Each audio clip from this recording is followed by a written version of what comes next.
మనిద్దరం విడిపోవటానికి కారణం నువ్వు చెబితే తప్ప నువ్వు ఒక్కడుగు కూడా ముందుకు పెట్టడానికి వీల్లేదు. Come on tell me. Seenu, నేనెవరికైనా సమాధానం చెప్పగలను, కానీ నీ ఎదురుగా నిలబడి సమాధానం చెప్పే శక్తి నాకు లేదు. సీను, పంప మునిగిందిరా. ఏంటి బాబాయ్, స్వప్న నీకేమైనా చెప్పిందా? లేదు. ఆ లంబోదరం గారి కారులో వెళ్తుందిరా. ఆ కారులో స్వప్న వెళ్ళిందా? అవును. నీకేమైనా చెప్పిందా? ఆ కారులో వెళ్లాల్సింది స్వప్న కాదు, నేను. స్వప్న బలికి ఇవ్వడానికి వీల్లేదు. ఏం పోనేది? సీను, స్వప్న ఎవరో కాదు, ఇన్నాళ్ళు నువ్వు ఎదురు చూస్తున్న నీ మరదలు సరోజ.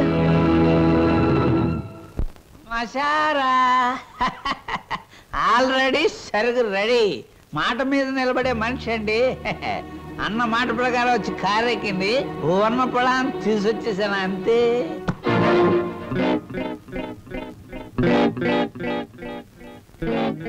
ఇదేమిట్రా పాత్ర మారిపోయింది?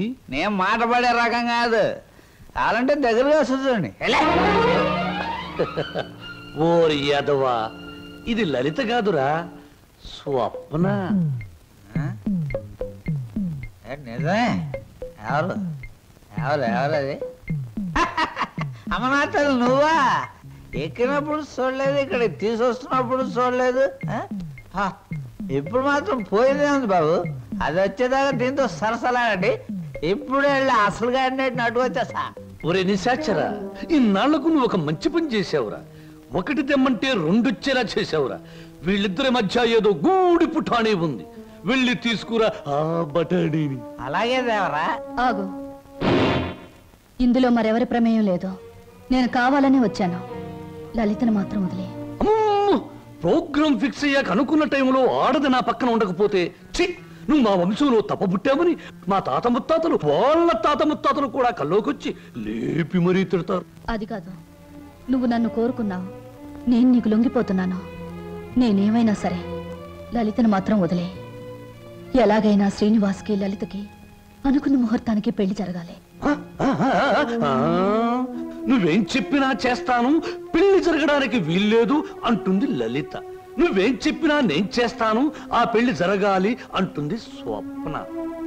ఇది మిస్టరీయా, హిస్టరీయా, లేక హిస్టీరియానా? లేదు, నేను చిన్నప్పటి నుంచి మా బావ కోసమే బ్రతికాను. ఎవడా బావా? శ్రీనివాస్ నా సొంత బావ.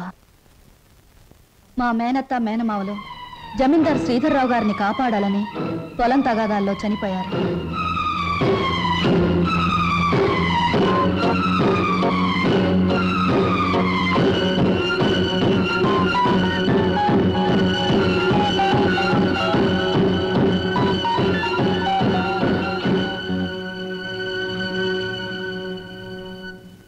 అమ్మా సరోజ.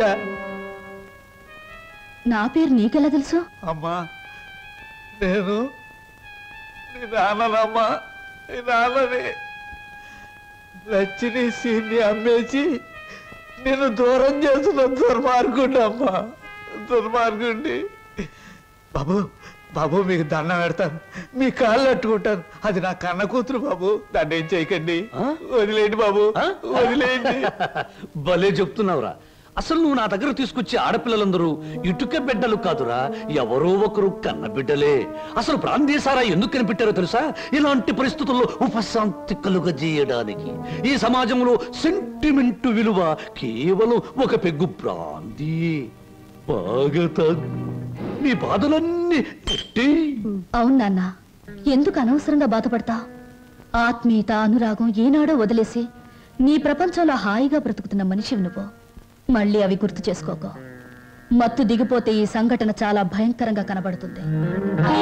పుట్టగానే తల్లిదండ్రులు బిడ్డను ఉయ్యాల్లో వేస్తారా? ఊహ తెలిసాక విద్యాబుద్ధులు చెప్పిస్తారా?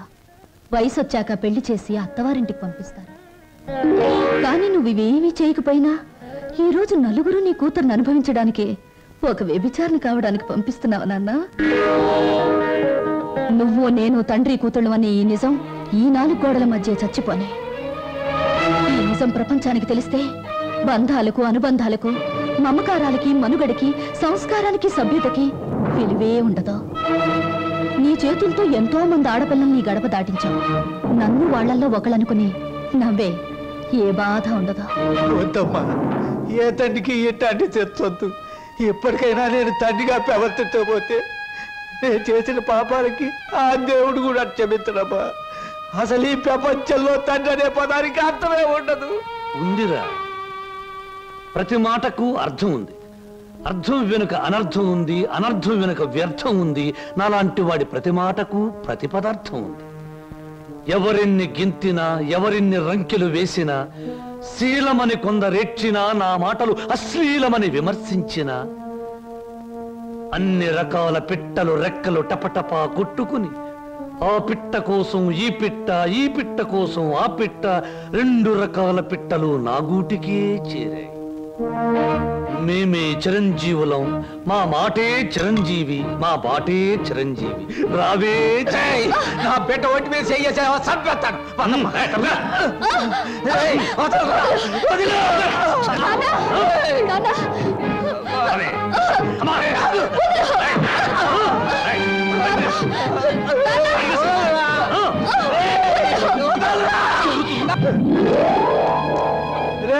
నా బిడ్డకు అన్యాయం చేయకురా. నా బిడ్డ బతుకు నాశనం చేయకురా.